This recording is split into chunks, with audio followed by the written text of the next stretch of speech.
మీ ఛానల్‌కు స్వాగతం. ఈరోజు మనము వచ్చేసి కేశ సంరక్షణను ఏ విధంగా సంరక్షించుకోవాలి? కేశాలను పొడవుగా పెరగడానికి లేదా మన జుట్టు ఊడిపోతూ ఉంటుందని చాలామంది చాలా రకాలుగా బాధపడుతూ ఉంటారు. వాటిని మనం ఏ విధంగా కాపాడుకోవాలి? అందులోనూ ఈరోజు మనం చేసేటటువంటి ఈ రెసిపీలో అదొక్కటే కాకుండా కీళ్ళ నొప్పులకు సంబంధించి, తర్వాత వచ్చేసి రక్తహీనతకు బాధపడుతున్న వారికి కూడా ఈ 3 రెమెడీస్‌కి ఒకటే దివ్య ఔషధంగా పనిచేసేటటువంటి మేతి లడ్డూను ఏ విధంగా తయారు చేసుకుందామో తెలుసుకుందాము. ఇక్కడ నేను ఈ లడ్డూ గురించి చెప్పడానికి ముందుగా నేను మీకొక విన్నపము చేయాలి. మనకు ఆరోగ్యము బాగాలేదు అన్నప్పుడు, మనకు పోషకాలు తక్కువైనాయి అని అనుకున్నప్పుడు మనం ఏం చేస్తాము అంటే పోషకాలను మనము మాత్రల రూపంలో కానీ లేదా మనకు ఆకుకూరలు కాయగూరలు వాటి రూపంలో మనము బాడీకి లోపలగా ఇన్నర్గా తీసుకుంటున్నాము. ఈ పదార్థాలను మన బాడీకి ఇన్నర్గా తీసుకుంటాం. అయితే మనం చేసే పొరపాటు ఎక్కడ చేస్తున్నామంటే కేశాల దగ్గరికి వచ్చేసరికి అసలు ఆడవారికి అందమైనవి కురులు. కానీ వీటి సంరక్షణకు మాత్రం మనం ఏం చేస్తున్నాము? హెన్నా పెట్టుకోవడము, గోరింటాకు పెట్టుకోవడము, లేదా మెంతులు రుబ్బి పెట్టుకోవడము, లేకపోతే ఇంకా మంచి ఆయిల్ వాడడము. ఆయిల్స్ రకరకాలుగా వాడుతున్నాం. షాంపూ ఇవన్నీ కూడా మనం చేసేటటువంటి పొరపాటు ఎక్కడ అంటే బయట బాహ్యంగా చేస్తున్నాము. కానీ కేశాలు పెరగడానికి, అవి గట్టిగా ఉండడానికి మూల కారణము ఏదైతే ఉందో అవి బాడీకి మనం లోపల అందించాలి. సో ఆ విధంగా లోపల అందించడానికి కోసమే ఈ మేతి లడ్డూను తయారు చేస్తున్నాను. దీనికి కావలసినటువంటి పదార్థాలను మనం చూసుకుందాము ఒక్కొక్కటి. కొన్ని మెంతులు, ఒక పిడికిలి మెంతులు తీసుకున్నాను. ఇవి తర్వాత వచ్చేసి దీనికి మనం ఈ గోందు కటోరా అని అంటాము. సో ఇది కూడా ఒక పిడికిలికి ఎక్కువ తీసుకున్నాను. ఇది మెయిన్, దీనికి వచ్చేసి మనకు కీళ్ళ నొప్పులు తగ్గిస్తుంది.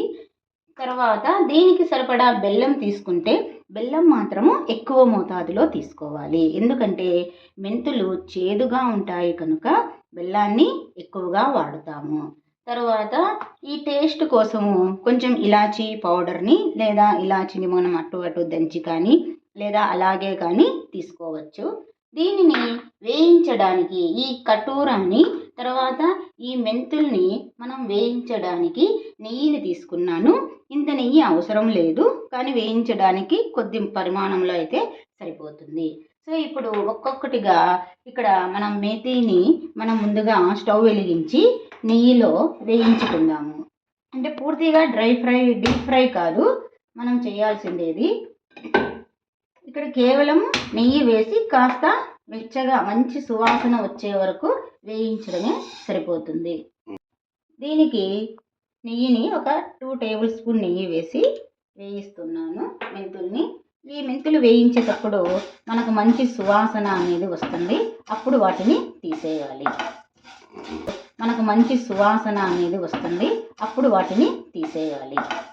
చూడండి, ఈ మేతి మనకు వేగిపోయింది. దీన్ని పక్కకు తీసేసుకోవాలి.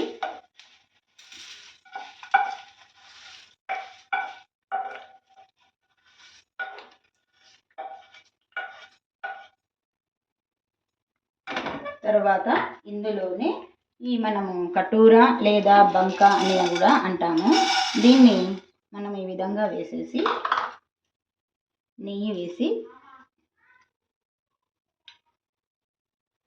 స్టార్టింగ్లో 2 టేబుల్ స్పూన్ వేసాను చూద్దామని. దీన్ని ఈ విధంగా వేయించుకుంటూ రావాలి.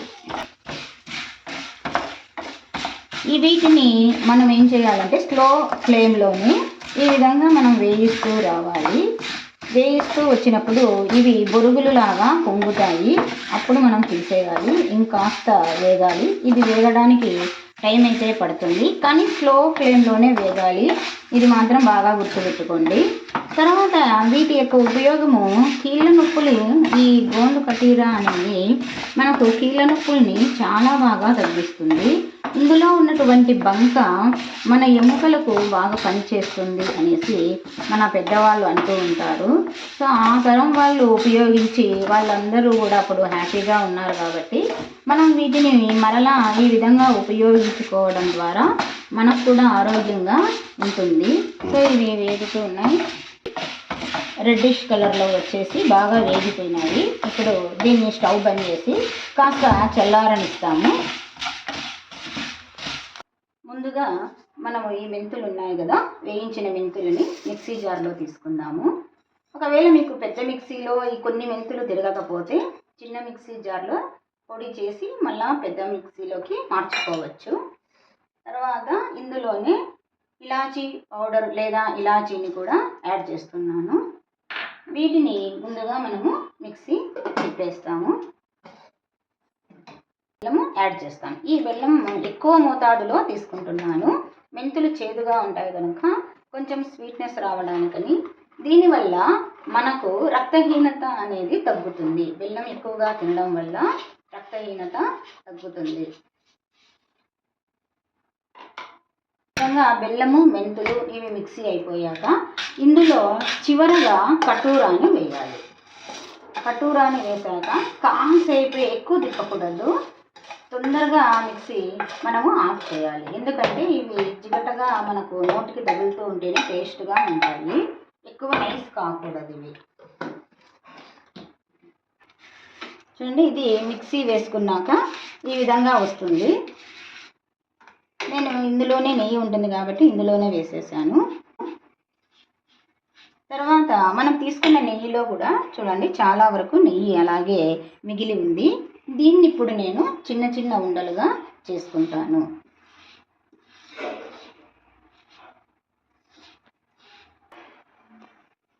చూడండి, ఇవి మనము చిన్న చిన్న పరిమాణములు ఈ లడ్డూలు అనేటివి తయారు చేసుకోవాలి. ఇవి నాకు మొత్తం కలిపి 25 వరకు వచ్చాయి.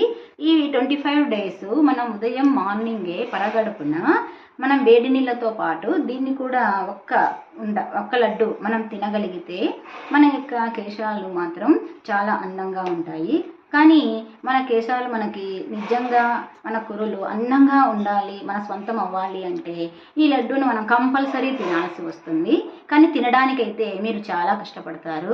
ఎందుకంటే ఇవి తీయగా ఉండవు, చేదుగా ఉంటాయి.